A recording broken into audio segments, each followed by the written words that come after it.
ইতিহাসের পাতায় আরও একবার প্রত্যেককে স্বাগত জানাই। এই যে পেহেলগামে জম্মু কাশ্মীরে যে টেরিস্ট অ্যাটাক হয়েছে, তার পরবর্তীতে কি কি ঘটনা ঘটলো খুব সংক্ষেপে আমি বলবো, এবং এইখানে যে বিষয়গুলো উঠে আসলো খুব গুরুত্বপূর্ণ, এবং পরীক্ষার দিক থেকে কি কি গুরুত্বপূর্ণ হয়ে উঠলো, এবং তার পাশাপাশি এর একটা আলাদা ব্যাখ্যা আমি দেওয়ার চেষ্টা করব।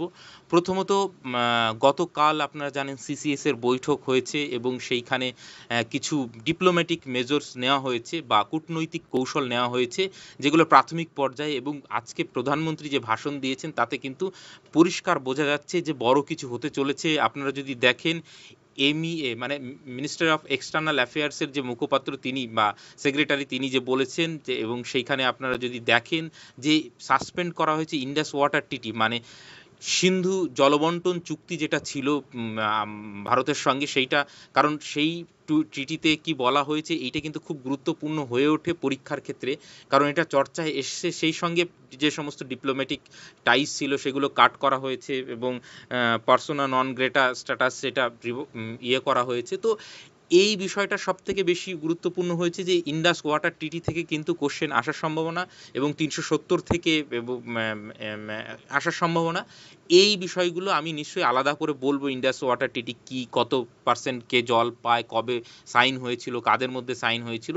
কিন্তু আপনারা যদি দেখেন যে মিনিস্টার অফ এক্সটার্নাল অ্যাফেয়ার্সের যে মুখপাত্র, তিনি টোটাল যে ৫টা পয়েন্টের কথা গতকাল বলেছেন সিসিএস এর যে বৈঠক, সিসিএস মানে ক্যাবিনেট কমিটি অফ, মানে আমাদের যে ভারতের যে মানে প্রতিরক্ষার যে সর্বোচ্চ মানে পর্যায়ের কমিটি, যেটা হচ্ছে প্রধানমন্ত্রীর নেতৃত্বে করা হয়েছে। এবং সেইখানে দেখবেন, আপনারা যদি দেখেন in এইখানে the যে strongest সিসিএস terms এর এই যে and প্রধানমন্ত্রী expressed পৌরোহিত্যে, its এবং deepest পাশে condolences পাশে to the সমস্ত families of the victims যে মানে and hoped for the early গৃহমন্ত্রী, recovery of the মানে injured. আমাদের যে Ajit Doval national security Strong adviser, অর্থাৎ expressions of জাতীয় support and নিরাপত্তা উপদেষ্টা, solidarity সঙ্গে আমাদের have been যে received from many Rajnath governments Singh, around the সমস্ত world, যে সমস্ত which have সেনাপ্রধানের সঙ্গেও কিন্তু রাজনাথ unequivocally সিং এর বৈঠক condemned হয়েছে। this তো terror. এই জিনিসগুলো ক্লিয়ার ইন্ডিকেশন দিচ্ছে, এবং আজকে সর্বদলীয় বৈঠক ডাকা হয়েছে। তো সেইখানেও কিন্তু মানে গুরুত্বপূর্ণ বিষয়, একটা ইঙ্গিত পাওয়া যাচ্ছে যে সর্বদলীয় বৈঠক তখনই ডাকা হয় যখন কোনো একটা দেশ বিরাট সংকটের মধ্যে পড়ে। এবং আজকে দেখুন যে মানে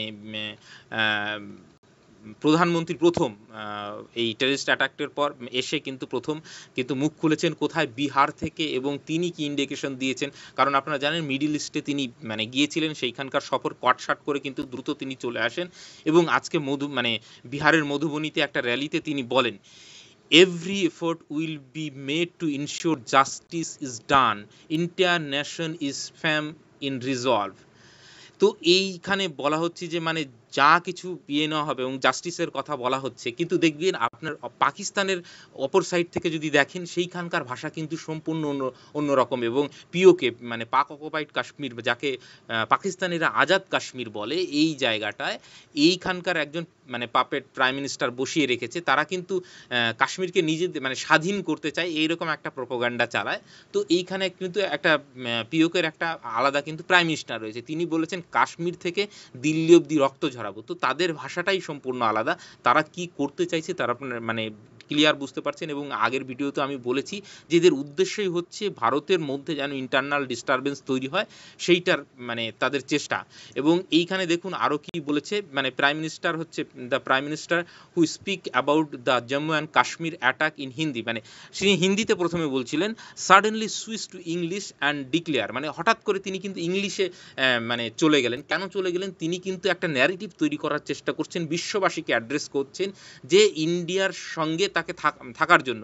কারণ এটা ইংলিশে বললে তাহলে বিশ্বের বিভিন্ন দেশ, বিশেষ করে যে সমস্ত ক্ষমতাধর শক্তিধর আমেরিকা থেকে ইউরোপের কান্ট্রিগুলো, তাদেরকে অ্যাড্রেস করে বলছেন today from the soil of Bihar, অর্থাৎ আজকে আমি মানে বিহারের মাটি থেকে বলছি, I say this to the whole world, মানে মানে বিশ্ববাসীর উদ্দেশ্যে অ্যাড্রেস করছে, India will identify, trace and punish every terrorist and their backers. অর্থাৎ তিনি ক্লিয়ারলি মেসেজ দিচ্ছেন, ইন্ডিয়া প্রত্যেককে আইডেন্টিফাই করবে, ট্রেস করবে এবং পানিশ করবে।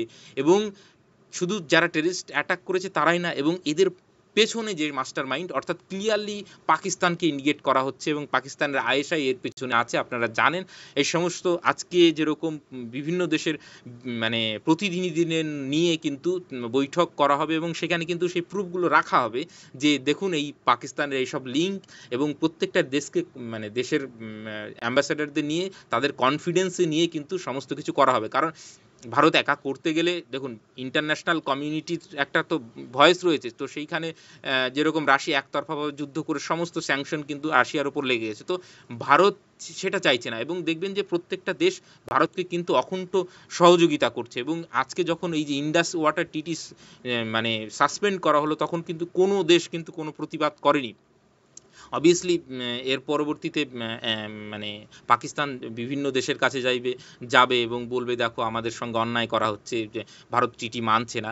তো যাই হোক, এবং সে আরও কি বলেছে, we will pursue them to the end of the earth. অর্থাৎ এই কথাটা ভালো করে খেয়াল করুন যে এইটা আমরা পারসিউ করব একদম, মানে পৃথিবীর যে কোনো প্রান্তে যদি কেউ লুকিয়ে থাকে, মানে এই ঘৃণ্য অপরাধের সঙ্গে যারা যুক্ত রয়েছে, যেরকম বাংলায় আমরা যে বলি না পাতাল খুঁড়ে হলেও বের করে মারবো, এই রকম কথা বলছেন।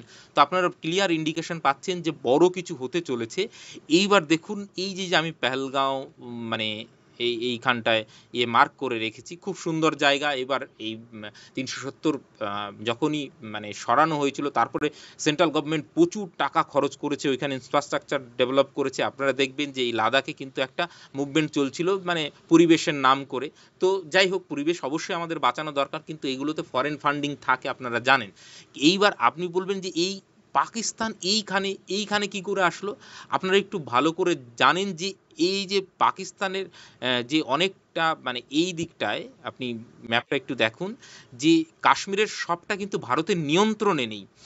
এইখান থেকে ধরুন এই অবধি হয়ে এইখান দিয়ে কিন্তু এইটুকুটা হচ্ছে, আমি যেখান দিয়ে কারসারটা মানে নিলাম, এই যে এইটুকুটা কিন্তু মানে পাক অকুপাইড কাশ্মীর, অর্থাৎ পাকিস্তান ইললিগালি অকুপাই করে রেখেছে, এইটা কিন্তু তাদের নিয়ন্ত্রণে। এইখানকে বলা হয় এলওসি বলে না, এইটা তো আমাদের অরিজিনালি বর্ডার, কিন্তু এইখান অবধি কিন্তু ভারতীয় সেনা নেই। এইখানে পিছিয়ে এই রকম একটা জায়গায় যেটাকে বলা হচ্ছে এলওসি, লাইন অফ কন্ট্রোল। দেখুন দুটো আছে শব্দ, এলওসি আর LAC, line of actual control. Line of actual control হচ্ছে আমাদের চায়নার সঙ্গে, দেখুন এইটুকুটাও কিন্তু ভারতের কাছে নেই, এইটুকুটা হচ্ছে চায়না নিয়ে নিয়েছে, কারণ পাকিস্তান চায়নাকে দিয়ে দিয়েছে। এবং প্যাংগং লেক আপনারা জানেন, এই যে লেকটা দেখছেন এইখানেই কিন্তু চায়নার সঙ্গে ক্ল্যাশ হয়েছিল, প্যাংগং লেক। এইখানটার অর্ধেকটা আমাদের, অর্ধেকটা হচ্ছে চীনের নিয়ন্ত্রণে, কিন্তু অরিজিনালি আমাদের ম্যাপটা হচ্ছে এই রকমটা, আমাদের যে ম্যাপ কিন্তু আমাদের নিয়ন্ত্রণে নেই।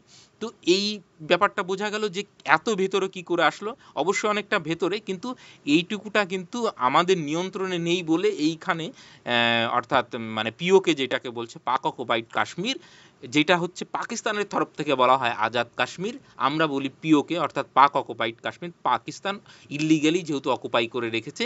তো এই জায়গাটায় কিন্তু ঘটনাটা ঘটেছে, এবং দেখা যাক যে মানে কি হয়, এবং নিশ্চয়ই কোনো একটা বড় সিদ্ধান্ত নেওয়া হবে। এবং গতকাল যে মানে আমাদের যে বিদেশ মন্ত্রণালয়ের যে সেক্রেটারি, তিনি যে সমস্ত কথা বলেছেন যে ইন্ডাস ওয়াটার ট্রিটি তো সাসপেন্ড করা হলোই, সেই সঙ্গে আটারি বর্ডার ক্লোজ করা হচ্ছে, এবং পাকিস্তানি ন্যাশনালদের আর কোনো এন্ট্রি আপাতত নেই, এবং যারা মেডিকেল ভিসায় এসেছিলেন তাদেরকে ছেড়ে দেওয়ার কথা বলা হয়েছে, এবং পাকিস্তানি ন্যাশনাল যারা ইন্ডিয়ায় রয়েছে 48 ঘন্টা সময় দেওয়া হয়েছে তাদেরকে পাকিস্তানে ফিরে যাওয়ার জন্য। এবং এই আমাদের যে ডিপ্লোম্যাটিক রিলেশন, আপনারা জানেন হাই কমিশনার, দেখুন ব্রিটিশ সাম্রাজ্যের অধীনে যারা ছিল তাদেরকে কিন্তু এই অ্যাম্বাসেডারের বদলে হাই কমিশনার বলা হয়। তো পাকিস্তানে যে আমাদের হাই কমিশনার, তার যে স্ট্রেংথ সেইটাকে মানে ওইখানে তো আরও স্টাফ থাকে, শুধু তো একজন হাই কমিশনার থাকে তাই নয়, তার সঙ্গে সহযোগী আরও অনেকজন থাকে, সেইটাকে কিন্তু অনেকটা কমিয়ে আনা হচ্ছে। তো এইগুলো একদম ক্লিয়ারলি একটা ইন্ডিকেশন দিচ্ছে বড় কিছু হতে চলেছে।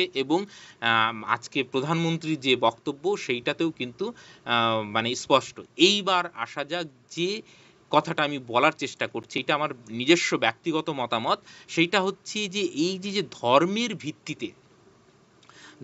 ভিত্তিতে যেভাবে মানে মারা হলো, এইটা আমি গতকালও বলেছি, এটা কিন্তু একদম মানে পরিষ্কার একটা ইঙ্গিত পাওয়া যাচ্ছিল যে এটা ইন্টেনশনালি করা হয়েছে, এবং কিছু জনকে বাঁচিয়ে রাখা হয়েছিল এই ঘটনা, যাতে তারা গিয়ে মিডিয়াকে বলে তাহলে গোটা ভারত রেগে জ্বলে ফসে উঠবে, তাহলে কি হিন্দুরা মুসলিমদের মাকে মারতে শুরু করে দেবে, কারণ মানে এইরকমই একটা ইন্টেনশন থেকে নেওয়া হয়েছিল এবং এটাই তাদের উদ্দেশ্য। কিন্তু আমি বলবো যে আপনি যদি দেখেন পশ্চিমবঙ্গে বা আমাদের যে নওশাদ সিদ্দিকী ইন্ডিয়ান সেকুলার ফ্রন্টের যে মানে একজন বিধায়ক, তিনি কিন্তু এর বিরুদ্ধে প্রতিবাদ করছেন।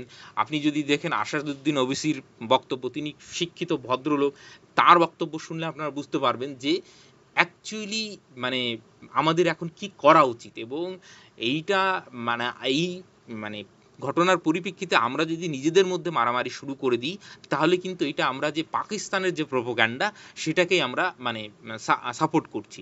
অতএব যারা একটু শিক্ষিত বোঝেন ভালো করে, তাহলে আমি বলবো খুব সতর্ক হয়ে কথা বলবেন, শুধুমাত্র যা ইচ্ছে তাই বলবেন না। এবং এটাও ঠিক যে মানে ইসলামকে এই ধরনের যে মানে টেররিজম এত বদনাম করেছে পৃথিবীতে, এর থেকে বেশি বদনাম বোধহয় পৃথিবীতে অন্য কেউ করেনি। এবং ইসলামোফোবিয়া নিয়ে এত কথা বলা হয়, এই টেররিস্ট অ্যাটাকের জন্যই কিন্তু এই ইসলামোফোবিয়া নিয়ে এত মানে চর্চা।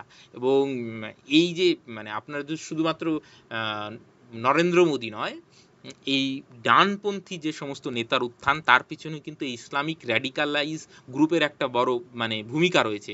কারণ এরা যে সমস্ত কার্যকলাপ করে তার পরিপ্রেক্ষিতেই কিন্তু এই ধরনের ডানপন্থী দলের বেশি উদ্যোগ। শুধুমাত্র ভারতবর্ষে নয়, আপনি গোটা বিশ্বের দিকে তাকান, ডোনাল্ড ট্রাম্প ডানপন্থী, একই ধরনের জর্জিয়া মেলোনি ডানপন্থী দল।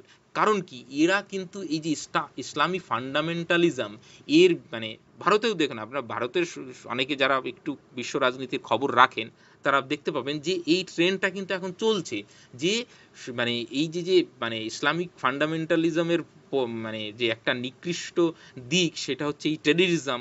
এবং তার ফলে ইসলামের যে বদনামটা হচ্ছে গোটা পৃথিবীতে, তার ফলে কিন্তু প্রচুর মানে মানে সমস্যার সম্মুখীন হচ্ছে যারা একটু মানে শিক্ষিত, তারা ভালো করেই বোঝেন। এবং ইউরোপের কান্ট্রিগুলোতে এখন দেখবেন যে মানে ইসলামাইজেশনের বিরুদ্ধে অনেক ধরনের মানে কথাবার্তা চলছে। এবং ওয়েস্টার্ন কান্ট্রিগুলো এই আফগানিস্তানে কম মেরেছে আপনারা বলুন?